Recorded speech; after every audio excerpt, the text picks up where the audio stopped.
So this is a cheap ring light. You will not see this in professional camera stores. So this is basically worth 400 to 600 dirhams in professional camera stores. But mahal siya. So you can buy this now. It's very popular. You can buy this in cell phone stores for about 200 to 300 dirhams. And we are surprised that we are namamasyal kami sa Al Ain Mall, and we saw a cell phone store that is selling this one for about 200 dirhams. Some of the stores are selling this for 280, but we got this for a really low price. Kaya nyo hulaan? So yung secret ko, meron akong barat na wife.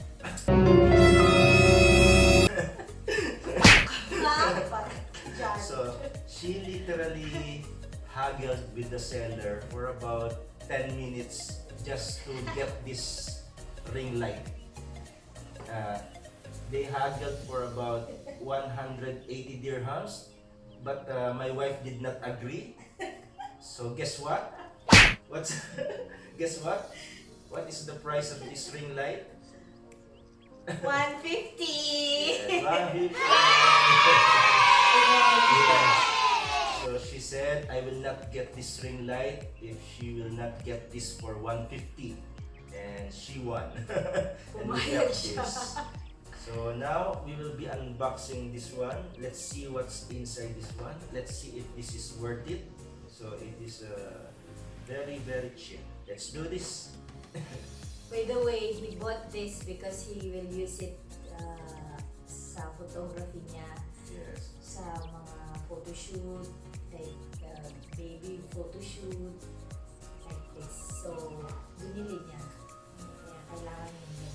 Sabi ko sa wife ko, I convinced her that we need this for my photography and also for vlogging.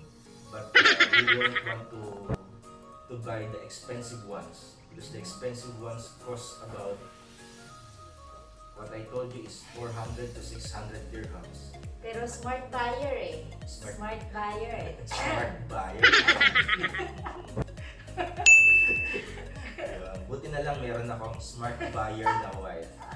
Kaya dinadala ko siya lagi pag bumibili kami ng mga stuffs. Siguradong mapapamura yung nagtitigas. Mapapamura sila talaga, literal. Sige na, open mo na. Open natin. So, hindi lang natin alam yung number 1 is gaano siya katibay at number 2 is gaano siya katagal ang buhay. Kasi hindi siya napapalitan yung, sabi ng seller, hindi napapalitan yung Light. Yung bulb niya. So if this one got used and got damaged, you need to throw this. Throw inside the bin. So this is basically a disposable ring light. And it's not rechargeable, yeah? Yes, it's not rechargeable. You have to plug it in the... Yes, we've seen this already switch talaga. Installed in the shop. So they just put it in a box. So for now, we'll let you see what's inside this box. Okay. You try it? Yes. So have to remove this one or no? Ngayon, ikaw na magbukas. Ako na mag-video. Why me? Ako mag-explain.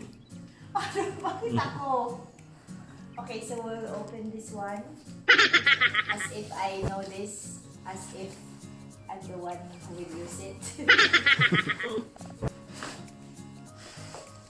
And this is what is inside. Pakita mo muna yung box.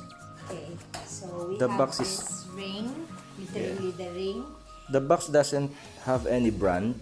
It just says ring supplementary lamp, dimmable and portable, and non-polar dimming for live broadcasting, photography, self-portrait, cosmetic, and cosmetic function.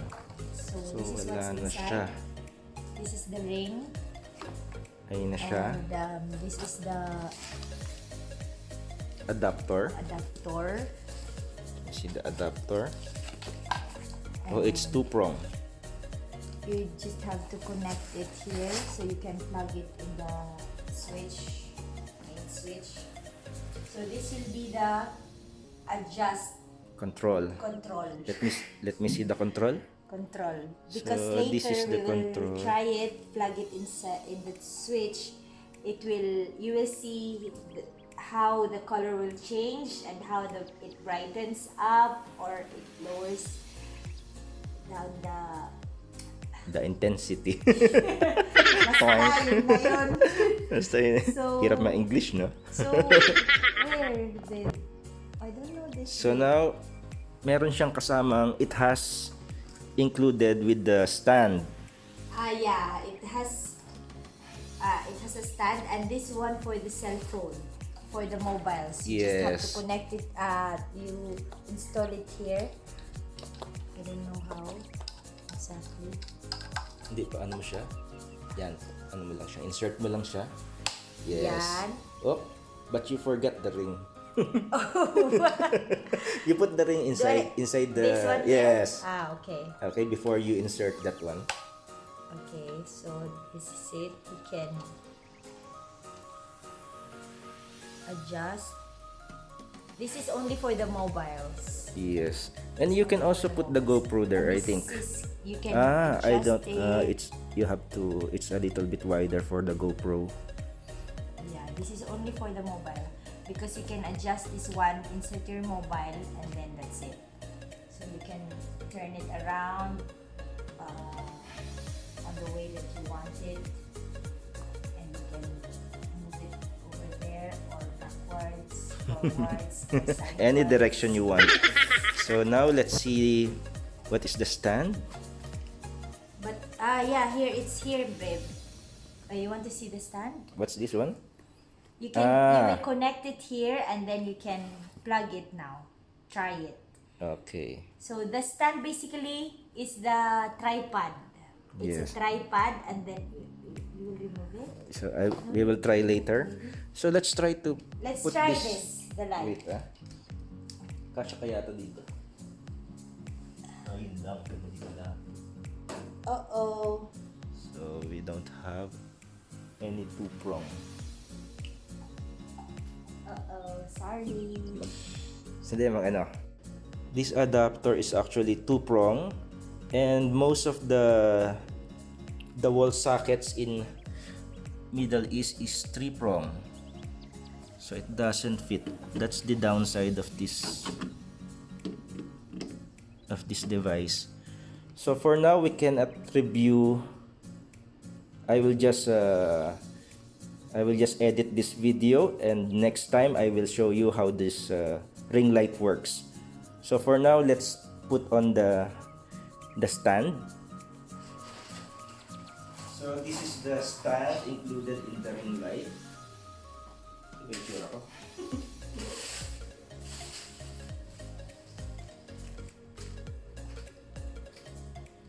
So we'll set up this stand. Let's see what the ring light looks like. Kita ba siya? You can adjust the height.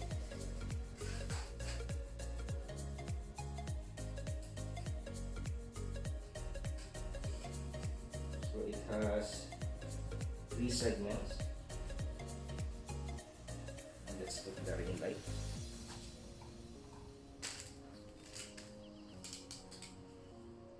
So this fits. Oops, sorry. This fits here.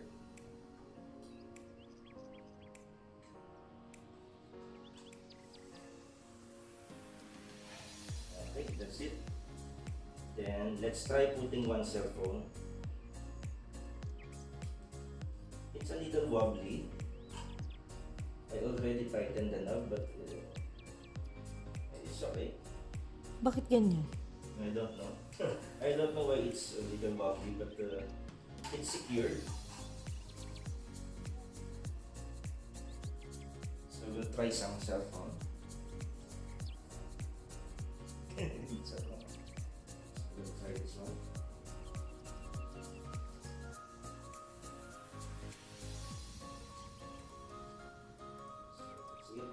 That's how you put the cell phone. You can control it.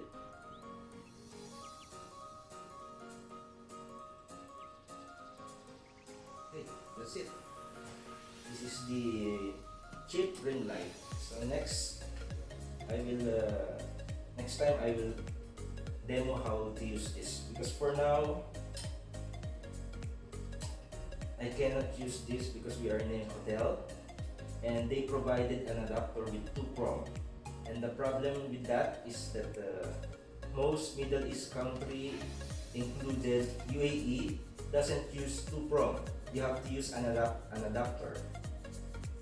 So that's it. Thank you. Maybe it's from Philippines. Maybe this is from Philippines and Asian countries.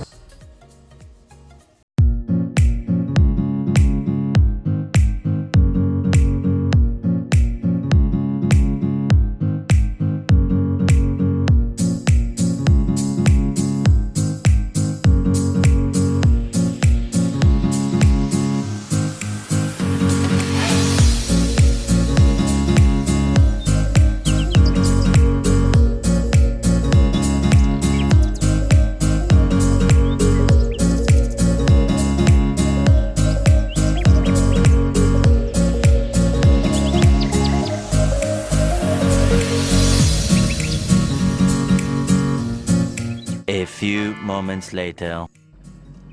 Hello guys, now I managed to plug the ring light. So as I plug the ring light to its power, there's a little blue light that indicates that there is power. So this is the ring light. So when I push the power button, yes, it turns on.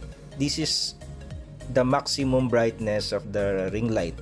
So if I push the down button,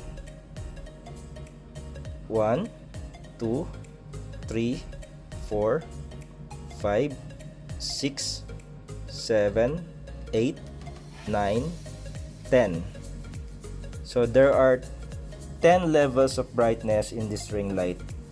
So I can turn it up again to 1 2 3 4 5 6 7 8 9 10. So there are 10 levels of brightness. So this button is for changing the light mode. So if I press it once, it will change into an incandescent. It's a orange light. So first is it is by default a fluorescent light. So one push of the button will turn it into incandescent, and I'll push it another one and it becomes a combination of incandescent and fluorescent. It is not displaying properly on the camera, but on the outer ring there is incandescent, and in the inner ring there is fluorescent. So if I push again the mode button, it will go back again to fluorescent.